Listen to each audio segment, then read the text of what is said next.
মাহিম নিচে এসে দেখে সাজিদ, রেহানা বেগম আর আব্দুল সাত্তার সাহেব চুপচাপ বসে আছেন। মাহিম তাদের সামনে এসে দাঁড়িয়ে বলে, সরি আঙ্কেল, সরি আন্টি, আমার জন্য আপনাদের অনেকক্ষণ অপেক্ষা করতে হলো। মাহিমকে দেখে রেহানা বেগম উঠে দাঁড়িয়ে বলে, সরি বলার কিছু নেই, আসো খাবো। তোমার বাসায় যেতেও অনেকক্ষণ টাইম লাগবে, এখন রাতও কম হয়নি, আরো আগে আসতে পারলে কিছুক্ষণ বসতে পারতে। আর আমি তোমার জন্য তেমন কোনো আয়োজন করতে পারিনি, এরপর থেকে বাসায় আসার আগে একটা কল করে বলে আসবে। কথাগুলো বলতে বলতে রেহানা বেগম ডাইনিং টেবিলের দিকে এগিয়ে যান। আব্দুল সাত্তার সাহেবও উঠে দাঁড়ান। আসো সবাই মিলে একসাথে খাই। আব্দুল সাত্তার সাহেবও ডাইনিং রুমের দিকে পা বাড়ান। মাহিমও তার পিছন পিছন যেতে থাকে। রেহানা বেগম সবার জন্য খাবার বেড়ে দেন। মাহিম আর আব্দুল সাত্তার সাহেব পাশাপাশি বসেন। রেহানা বেগম সাজিদের দিকে তাকিয়ে বলেন, যা সানজিদাকে গিয়ে বল আসতে, ছেলেটার আবার অনেকটা রাস্তা যেতে হবে। ঠিক আছে, এই বলে সাজিদ দৌড়ে সানজিদার রুমে ঢোকে। সানজিদা দাঁড়িয়ে থেকে কিছু একটা চিন্তা করছে। সাজিদ যে তার রুমে ঢুকেছে সেদিকে সানজিদার কোনো খেয়ালই নেই। আনমনে দাঁড়িয়ে এসে মুচকি হাসছে। সাজিদ গিয়ে সানজিদার সামনে দাঁড়িয়ে বলে, আপু, আম্মু তোকে ডাকছে, সবাই তোর জন্য খাবার টেবিলে বসে আছে। সাজিদের কথায় সানজিদা প্রায় চমকে উঠে বলে, কি বললি? সাজিদ বলল, আম্মু ডাকে। সানজিদা বলল, কেন? খাওয়ার জন্য, আব্বু দুলাভাই ডাইনিং টেবিলে বসে আছে তোর জন্য।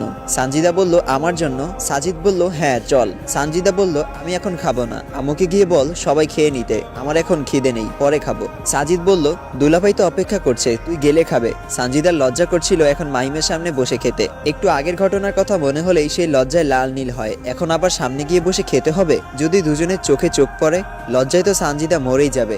না না, এখন কিছুতেই মাহিমের সামনে যাওয়া যাবে না। সানজিদা আবার বলে, কি হলো, দাঁড়িয়ে আছিস কেন? যা গিয়ে বল আমি পরে খাবো, এখন পেটে জায়গা নেই। সাজিদ একটু বিরক্তি প্রকাশ করে বলে, আম্মু যদি আমাকে আবার পাঠাতে চায় আমি কিন্তু আসতে পারবো না। সাজিদ আবার নিচে চলে আসে। সানজিদা নিজের রুম থেকে বের হয়ে সাজিদের রুমের সামনে গিয়ে দাঁড়ায়। সাজিদের রুমের সামনে থেকে ডাইনিং টেবিল দেখা যায়। মাহিমের সামনে যেতে লজ্জা করলেও কেন জানি মাহিমকে দেখতে খুব ইচ্ছা করছে সানজিদার। সানজিদা সাজিদের রুমের সামনে দাঁড়িয়ে মাহিমের দিকে অপলক দৃষ্টিতে তাকিয়ে থাকে। মাহিম খাবার সামনে নিয়ে বসে আছে। মাহিমের চেহারাটা এত মায়াবী আর কিউট, একবার এই মুখের দিকে তাকালে ইচ্ছে করে আজীবন এই মুখটার দিকে চেয়ে থাকতে। সানজিদার আজ খুব ইচ্ছা করছে মাহিমের নাকটা আলতো করে টেনে দিতে। ওহ, আজ কি হলো মনের ভেতরে? এমন অদ্ভুত ইচ্ছে মনের মাঝে আসছে কেন? লজ্জাজনক ঘটনা। এই কথা লোকে জানলে কি মনে করবে? বেহায়া। সানজিদা দেয়ালে পিঠ ঠেকিয়ে নিজে নিজেই আজে বাজে কথা চিন্তা করতে থাকে। সাজিদ গিয়ে তার বাবার পাশে চেয়ারটা টেনে বসে। রেহানা বেগম বলেন, সানজিদা কোথায়? সাজিদ বলল, আপু এখন খাবে না, বলছে পরে খাবে। রেহানা বেগম বললেন, ও মা, কেন? তুই বলিসনি সবাই তার জন্য অপেক্ষা করছে? সাজিদ বলল, বলেছি, কিন্তু আপুর পেটে নাকি এখন জায়গা নেই, পরে খাবে। রেহানা বেগম বললেন, ছেলেটা এত দূর থেকে এসেছে, তার সাথে বসে খাবে তা না, এই মেয়েটাকে নিয়ে না আর পারি না, এখনো বুদ্ধি হয়নি। তুমি কিছু মনে করো না বাবা, আমি দেখছি। মাহিম বলল, আন্টি থাক, অসুবিধা নেই, মনের উপর জোর করা ঠিক না। তার যেহেতু এখন খেতে ইচ্ছা করছে না, তো ছেড়ে দিন, যখন ইচ্ছা হবে তখন খাবে। এখন আমরা খাই, আপনিও বসুন। রেহানা বেগম দীর্ঘ নিঃশ্বাস ফেলে খেতে বসে যান। মাহিম ভেবেছিল সানজিদাও তার সাথে খেতে বসবে, কিন্তু সেটা আর হলো না। সে চুপচাপ খেতে শুরু করে। সানজিদা নিজের রুমে এসে বিছানায় উপর হয়ে শুয়ে মোবাইল টিপাটিপি করতে থাকে। মাহিমের খাওয়া শেষ। খাওয়ার পরে আব্দুল সাত্তার সাহেব এবং রেহানা বেগমের সাথেও কিছুক্ষণ গল্প করা হয়ে গেছে। এতক্ষণ মাহিমের মনোযোগ শুধু সানজিদাকে একবার দেখার জন্য, কিন্তু এতক্ষণ সময় মাহিম একবারও সানজিদাকে দেখতে পায়নি। রাত বেড়েই চলেছে, এবার বিদায় নেওয়া উচিত। কিন্তু সানজিদাকে আরো এক নজর না দেখে মাহিমের যেতে ইচ্ছা করছে না। মাহিম প্যান্টের পকেট থেকে মোবাইল বের করে সানজিদাকে একটা ছোট্ট SMS করে।